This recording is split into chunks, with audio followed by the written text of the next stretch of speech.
اس चवल gutter के कीड़े को सुनिए जरा। एक बार अपनी वालदा के साथ हज पे जा रहे हैं, बहरी जहाज में जाते थे तो बहुत बड़ा साइक्लोन, बहुत बड़ा तूफान आ गया, लोग डर गए। अब पानी का जहाज है, कभी ऊपर जा रहा है, कभी नीचे आ रहा है, इस कदर हालत खराब हो गई कि कई लोगों ने कफन निकाल लिए कि अब जाने का वक्त आ गया है। अब आला हजरत तो आप अपनी वालदा को कहते हैं, माँ जी घबराना नहीं है, ये तूफान में इस जहाज को कुछ नहीं होना। आपकी वालदा ने कहा, तुम कैसे कह सकते हो? आप कहते हैं, मैं खुदा की कसम खाकर कहता हूँ इस जहाज को कुछ नहीं होना। अल्लाह अकबर। थोड़ी देर हुई, तूफान थम गया और जहाज स्मूथ हो गया। पूछा गया कि इतना यकीन कैसे? आप तो मुफ्ती थे ना, आजकल तो लोगों की ज़बान पर वैसी बहुत कसमें होती हैं, हर बात में झूठी कसमें खा रहे हैं। आला हजरत से तो ये मुतसव्विर ही नहीं था, इतनी बड़ी कसम कैसे खा ली कि तूफान रुक जाएगा, कश्ती नहीं डूबेगी। कहते हैं, मैंने नबी पाक का फरमान सुना है, मेरे आका ने फरमाया है, मेरा सफीना डूब ही नहीं सकता है। नबी करीम सल्लल्लाहु अलैहि वसल्लम ने फरमाया कि जिसने मेरी तरफ कोई ऐसी बात मंसूब की जिसका मैंने हुक्म नहीं दिया तो उसने अपना ठिकाना जहन्नम में बना लिया।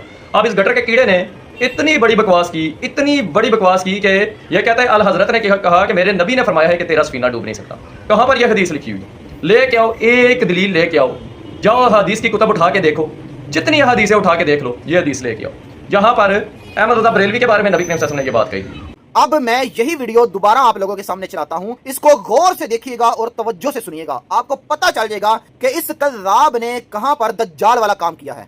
एक बार अपनी वालदा के साथ हज पे जा रहे हैं और जनाब तूफान बहरी जहाज में जाते थे तो बहुत बड़ा साइक्लोन, बहुत बड़ा तूफान आ गया, लोग डर गए। अब पानी का जहाज है, कभी ऊपर जा रहा है, कभी नीचे आ रहा है, इस कदर हालत खराब हो गई कि कई लोगों ने कफन निकाल लिए कि अब जाने का वक्त आ गया है। अब आला हजरत तो आप अपनी वालदा को कहते हैं, माँ जी घबराना नहीं है, ये तूफान में इस जहाज को कुछ नहीं होना। आपकी वालदा ने कहा, तुम कैसे कह सकते हो? आप कहते हैं, मैं खुदा की कसम खाकर कहता हूँ इस जहाज को कुछ नहीं होना। अल्लाह अकबर। थोड़ी देर हुई तो तूफान थम गया और जहाज स्मूथ हो गया। पूछा गया कि इतना यकीन कैसे? आप तो मुफ्ती थे ना, आजकल तो लोगों की ज़बान पर वैसी बहुत कसमें होती हैं, हर बात में झूठी कसमें खा रहे हैं। आला हजरत से तो ये मुतसव्विर ही नहीं था, इतनी बड़ी कसम कैसे खा ली कि तूफान रुक जाएगा, कश्ती नहीं डूबेगी। कहते हैं, मैंने नबी पाक का फरमान सुना है, मेरे आका ने फरमाया है, जो कश्ती में सवार हो जाए और ये दुआ पढ़ ले, बिस्मिल्लाहि मजरेहा व मुरसाहा इन्ना रब्बी लगफूरुर रहीम, उसकी समंदर में कभी कश्ती डूब नहीं सकती, वो सफीना पार लग जाएगा। मेरे आका ने फरमाया है, मेरा सफीना डूब ही नहीं सकता है। अब यकीनन मैं दावे से ये बात करता हूं, आप लोग इस वीडियो की हकीकत को समझ चुके होंगे।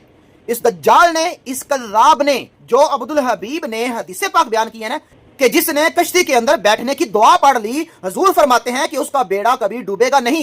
ये जो हदीस अब्दुल हबीब भाई ने बयान की थी, इस दज्जाल ने, इस कज़्ज़ाब ने उस हदीस को काट कर वीडियो चलाई। अब आप लोग खुद ही फैसला कर लें यार कि गटर का कीड़ा कौन है।